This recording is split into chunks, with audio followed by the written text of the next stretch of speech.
핵심 정리 58 보도록 하겠습니다. 교재 43 여러분 펴주세요. 자, 오늘 살펴볼 내용은 아마 해방 이후에 우리나라 역사 가운데서 가장 그 많은 사건들이 일어났던 그 짧은 3년 요 시기의 이야기입니다. 그래서 뭐 내용을 아는 것도 중요하고 흐름을 이해하는 것도 중요하고 또한 사실 이제 이 시기를 거치면서 우리가 이제 분단으로 이어졌기 때문에 우리나라가 어떤 과정 속에서 분단이 되었는지를 우리가 이제 이해할 수 있는 단원이에요.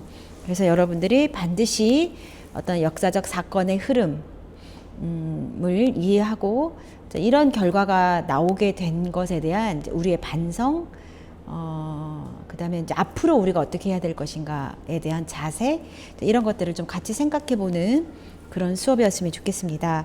내용이 많은데 선생님이 영상을 최대한 좀 줄이려다 보니까 좀 속도가 빨리 나갈 수 있어요. 혹시 미처 캐치를 못한 학생들은 뭐 다시 듣기를 통해서 부분 공부를 할 수 있도록 합니다. 자, 해방 이후에 이제 우리나라 상황에 대해서 살펴보겠습니다. 미군과 소련이 이미 38도선 군사분계선을 두고 이제 진주에 있는 상황이었고, 일본인들과 일본 군인들은 이제 본국으로 돌아가고 있는 상황이었어요. 그러면 이 한반도에 이제 우리의 미래는 어떻게 될 것인가? 1943년 카이로 회담 이후로 우리는 독립이 될 것이다라는 확신을 갖고 있었어요. 다만 우리나라의 독립의 시기가 언제인지는 정확하게 규정되어 있지 않았죠. 그래서 한반도 문제를 이제 해방 이후에 논의했던 최초의 회담이 모스크바 3국 외상회의입니다. 그래서 이 모스크바 3국 외상회의부터는 선생님이 이제 이 프린트물은 나중에 보고 조금 다른 형식으로 설명을 할까 해요. 자, 먼저 이제 모스크바 3국 외상회의부터 살펴보도록 하겠습니다. 이게 이제 해방 이후에 우리 한반도 문제를 논의했던 최초의 회담이기 때문에 자, 첫 번째 이제 모스크바 이제 모스크바 3국 외상회의, 모스크바 3상회의라고도 합니다. 이게 1945년 12월 달입니다. 임시정부 요원들도 다 이제 그 해외에 있었던 독립운동가들도 대부분 귀국한 이 상황에서 한반도 문제에 대해서 논의가 이루어진 건데, 여기서 세 가지가 논의가 됩니다. 여기서 가장 핵심적인 논의 내용은 한반도를 신탁 통치하겠다라는 거예요. 자, 여러분 기억을 하세요. 신탁 통치안이 이때 최초로 결의가 됩니다. 신탁 통치란 유엔이 통치하는 정치 형태를 말해요. 독립적이지 못하고 아직 자치적이지 못한 지역에 대해서 유엔이 일정 기간 동안 어때요? 이제 그 위탁 경영, 쉽게 말하면 이제 국가를 이런 형식을 이제 유엔에서 통치하는 형식을 신탁 통치라고 하는데, 유엔에 가입되어 있는 국가들이 굉장히 많잖아요. 그래서 유엔에서는 특정한 몇 개국에게 이제 이 신탁 통치를 맡기게 됩니다. 그래서 우리나라 에 해당되는 신탁 통치는 어떤 내용이었냐면 최고 5년 동안 신탁 통치를 실시한다. 그러니까 최고 5년이란 이제 5년 미만이 될 수 있다라는 거죠. 상황에 따라서 5년 미만이 될 수 있고 최고 5년. 그리고 신탁 통치를 하는 나라는 미국, 영국, 소련, 중국 4개국에 의해서 한반도는 신탁 통치를 한다.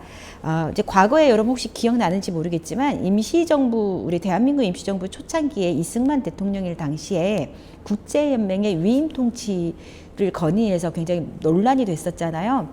국제연맹 당시에는 위임 통치라고 불렀고, 이제 2차 세계대전 이후 유엔, 즉 국제연합이 탄생하고 난 다음부터는 신탁 통치라는 형식으로 이제 불려졌습니다.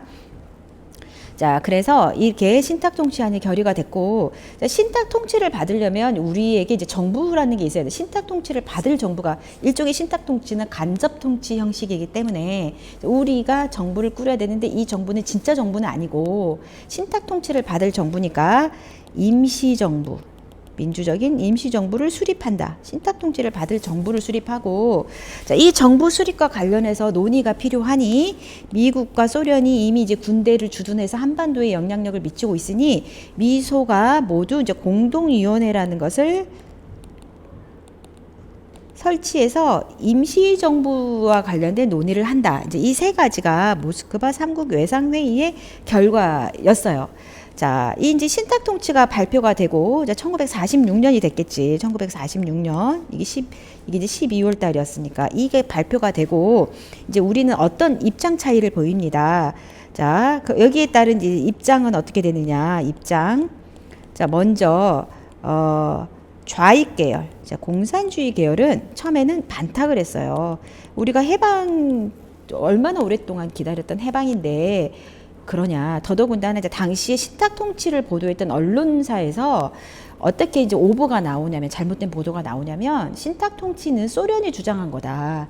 미국은 즉각적인 독립을 주장했는데 소련이 신탁 통치를 주장했다라고 이제 이렇게 좀 소문이 잘못 나면서 처음에는 좌익 세력들도 반탁을 했어요. 신탁 통치 반대한다. 즉각적인 독립을 원한다.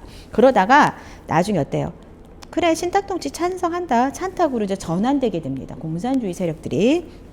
자, 그 다음에 민족주의 계열 우익 세력이라고 하죠. 이 우익 세력은 처음부터 반탁이었고 끝까지 반탁이었어요. 신탁 통치를 반대한다. 그 다음에 좌도 아니고 우도 아닌 좀 중도적인 성향을 가졌던 사람들은 일단 우리 신탁 통치 우리도 반대한다. 다만 미소 공동위원회 활동은 지지한다. 이렇게 이제 입장이 이렇게 나뉘게 됩니다. 이게 이제 굉장히 우리에게는 비극적인 거예요. 사실 신탁 통치는 이념의 문제가 아닙니다. 그리고 2차 세계대전이나 1차 세계대전의 패전국들의 식민지에 대해서 일반적으로 행해지는 어떤 정치 형태였어요. 이게 이제 완전한 독립국가로 가기 전에 과도기적인 형태로 이제 이런 정치 시스템이 있었는데 거기에 대한 이해가 우리가 좀 부족한 부분이 있었죠.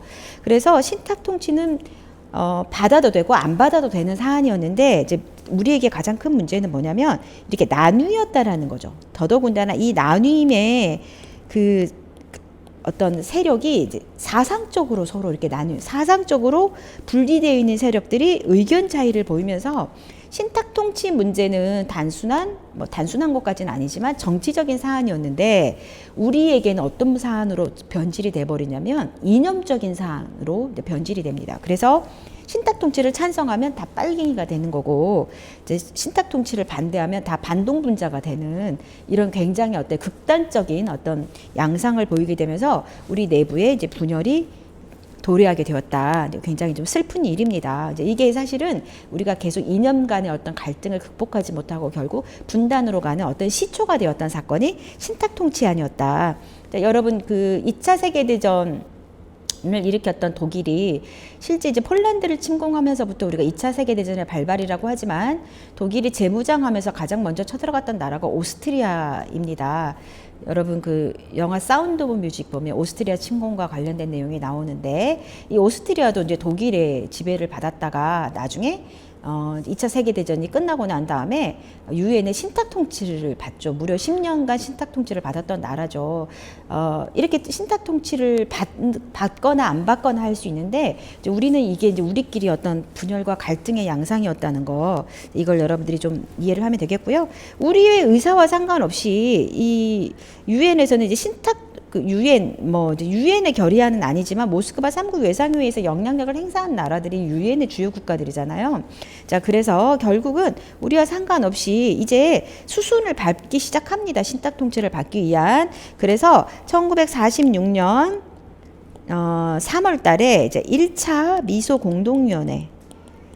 공동위원회가 열려요. 왜 미소 공동위원회는 어떤 목적이라고 그랬지? 그쵸. 임시정부를, 신탁통치를 받을 임시정부를 수립하기 위한 거야. 그런데 여러분 이제 냉전 지금 분위기라는 거 기억을 하고요. 특히 미국과 소련이 한반도에서 주도권 싸움을 벌인다라는 전제 하에 자, 여기서 의견이 이제 갈리게 됩니다. 자, 미국과 이제 소련의 입장 차이를 또 보이게 되는데, 그러니까 우리끼리도 입장 차이가 있는데 미국과 소련도 입장 차이가 있는 거죠. 신탁 통치에 대해서는 동의하지만 신탁 통치를 받을 임시 정부에 대해서 이제 의견이 달라지는데, 소련의 입장은 이 임시 정부는 신탁 통치를 받아야 하는 정부이므로 찬탁 세력으로 구성하자. 세력 only.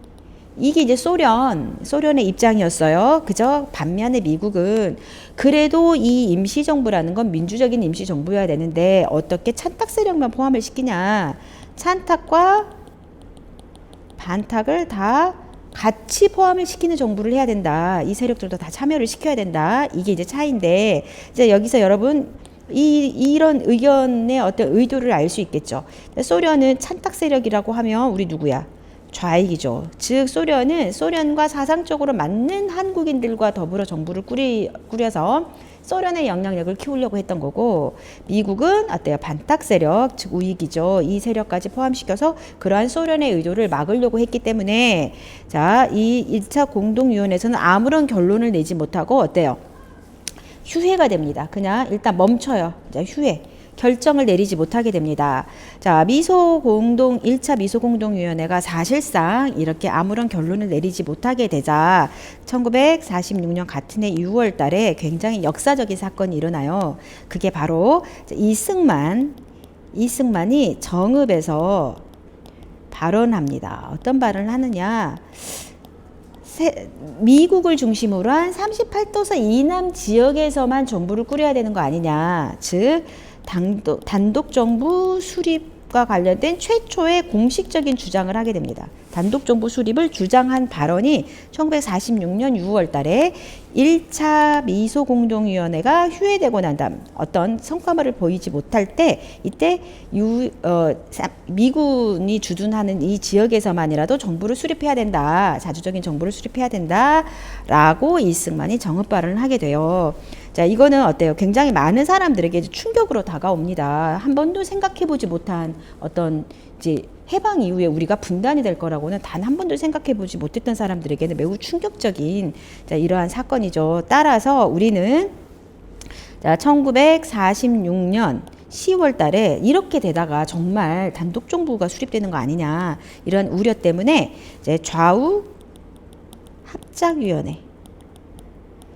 합작위원회라는 것을 만들어서 우리 이렇게 의견이 달라지지 말고 뭔가 좀 힘을 합쳐보자. 자, 이렇게 좌우합작위원회가 나오게 됩니다. 이걸 주도했던 사람이 이제 김규식, 여러분 신한청년당을 이끌었고 파리 강화회의에 한국 대표로 참석했던 바로 그분이죠. 자, 그 다음에 여운형, 여러 차례 이야기했던 이제 이런 분들, 중도 세력이라고 할 수 있죠. 이런 분들이 이제 중심이 됐는데, 이제 좌우합작위원회는 우리의 어떤 분열을 극복하고 힘을 합쳐보자, 우리의 역량을 합쳐보자, 이런 의도로 만들어졌으나 사실 굉장히 어려움이 많았어요. 일단 미국의 지지가 없었고, 자, 또 하나는 좌익과 우익 모두 외면했습니다. 많은, 그러니까 공산주의자들이나 아니면 이승만, 김구 전부 다 여기 참여하지 않았어요. 자, 그래서 좌우합작이라는 어떤 굉장히 좋은 명분에도 불구하고 실제로 어때요? 이런 이념 간의 갈등은 극복되지 못했고, 이런 노력을 했던 여운형마저 암살이 되면서 사실 좌우합작위원회는 실패로 끝나고 맙니다.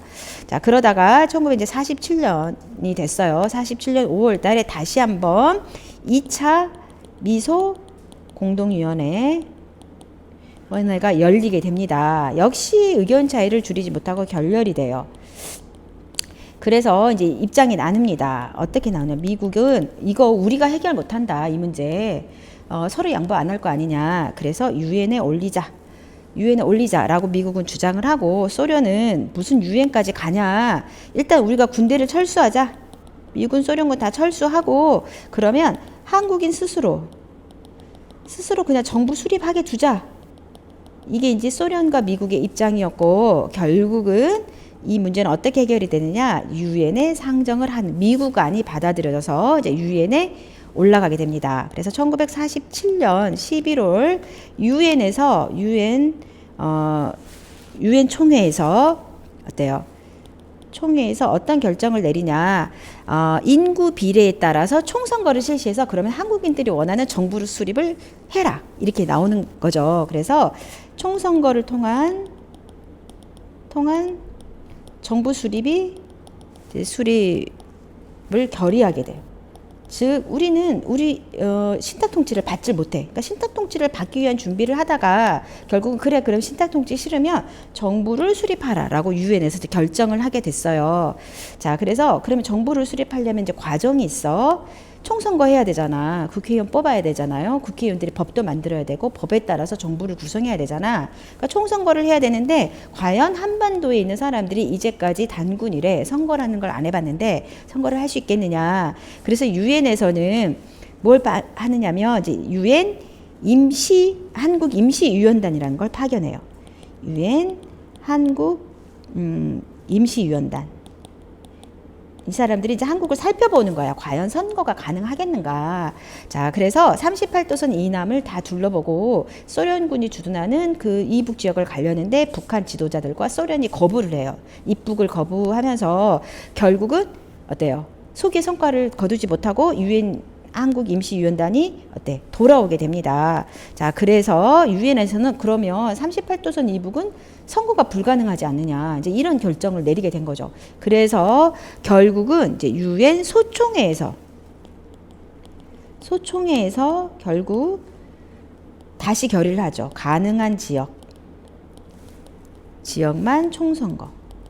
가능한 지역은 38도선 이남 지역이죠. 그죠? 이렇게 돼서 결국 이 사실이 어때요? 보도가 됩니다. 이제 보도가 되니 진짜 큰일 났지 않습니까? 그죠? 자, 그래서 1948년에 이제 김구를 중심으로 한 남북 협상이 이제 이루어집니다. 협상을 추진하게 되죠. 자, 김구와 김규식. 아마 여운형이 살아있었으면 여운형도 여기에 참여하지 않았을까 싶습니다. 그래서 북한의 정치 지도자들과 만나서 분단을 막아야 된다. 그리고 외국 군대 모두 철수시키고 정말 남한만 선거하는 거 이거 막아야 된다. 이제 이런 공동선언문을 내기도 했어요. 그러나 결국 북한도 김일성을 중심으로 한 세력은 자기들만의 어떤 정권을 만들고자 하는 준비를 따로 하고 있었기 때문에 실질적인 성과를 거두지 못했고, 남한도 김구를 중심으로 한 몇 사람들은 이걸 원했지만 이승만을 중심으로 한 세력은 단독 정부 수립을 원했기 때문에 사실상 이게 성과를 얻을 수 없는 상황이었죠. 그죠? 자, 그래서 사실상 남한만의 이제 총선거가 가시화되자, 자, 1948년 남북 협상이 선생님이 월을 정확히 모르겠는데 4.3 이전이 되겠습니다. 이게 48년 이제 4월 달에 제주에서 4.3 사건이 일어납니다. 이거는 단독 정부 수립 반대. 그래서 물론 좌익 세력도 포함이 되어 있었지만 다 좌익만이었던 건 아니에요. 단독 정부 수립을 반대하는 게 좌익만 있었던 게 아니야. 일반 사람들도 분단을, 어떻게 이룬 독립인데 분단은 말도 안 되는 거죠. 그래서 제주도의 주민들과 일부 좌익 세력들이 무장봉기를 하게 돼요. 이게 제주 4.3 사건이고 굉장히 많은 사람들이 우리 군인들에 의해서 이제 희생이 됩니다. 자, 제주 4.3 사건이 진행되는 동안에 우리는 5월 달에 50 총선거를 통해 최초의 재헌 의원을 선출하고 법을 선포하죠. 이날이 재헌절이 되겠고 그해 8월 15일 대한민국 정부를 수립하게 됩니다. 자, 그 다음에 이제 여수 순천 1019 사건은 여러분 공간이 부족해서 선생님이 프린트를 하면서 이제 살펴보도록 하겠습니다.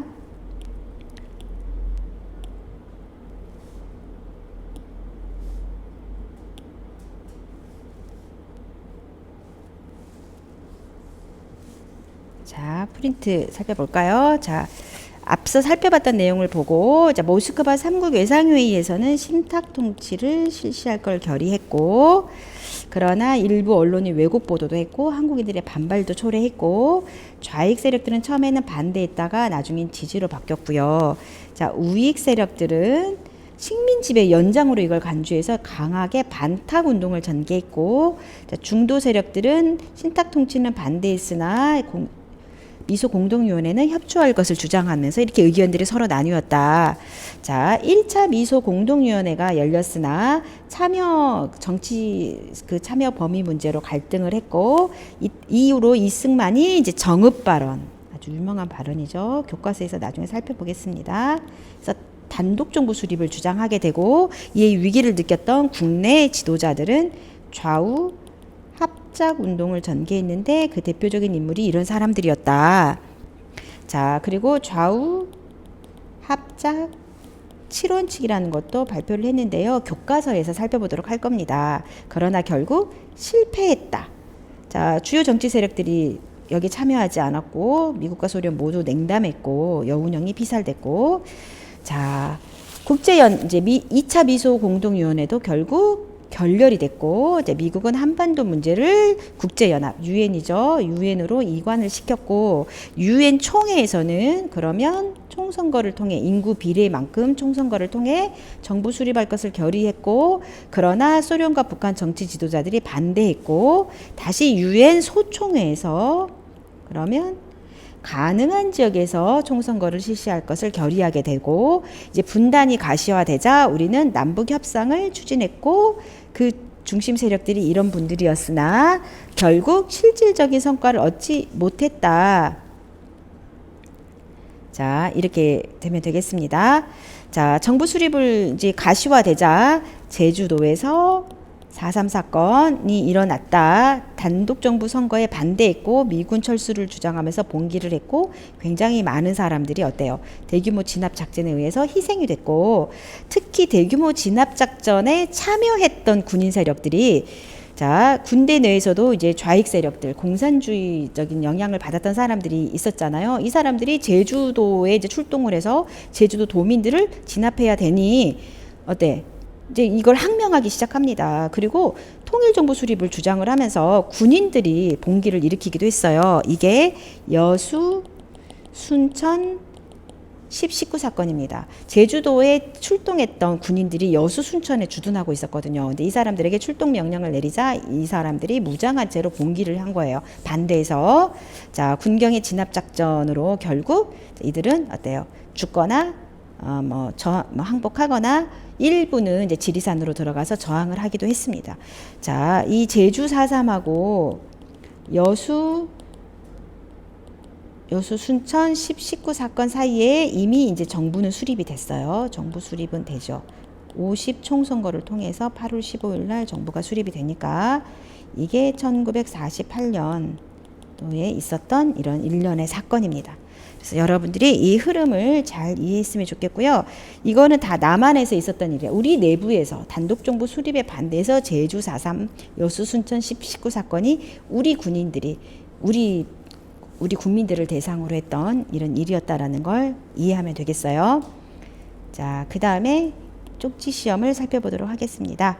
자, 모스크바 3국 외상회의의 결정사항 가운데 국내에서는 가장 크게 부각됐던 게 신탁 통치. 가장 크게 부각되었고 이승만은 정읍 발언을 통해서 단독 정부 수립을 주장했고 자, 유엔 소총회에서 유엔 총회가 아니라 작은 총회죠. 가능한 지역에서 실시하라. 즉 남한만의 단독 정부 수립을 사실상 인정하게 되고 이거를 막기 위해서 김구와 김규식이 남북 협상을 추진했습니다. 자, 이 협상하러 이제 북한 지역을 갈 때 굉장히 많은 사람들이 반대했어요. 김구한테 김구도 빨갱이 된 거냐. 그러니까 우리나라가 굉장히 모든 일에 이념을 이렇게 접목을 시키면서 정치적인 문제를 이념화시키면서 굉장히 많은 갈등들이 좀 있었죠. 이와 관련해서 김구도 결국 나중에 암살이 되는데 자, 제주도에서 4.3이 일어났다라는 거.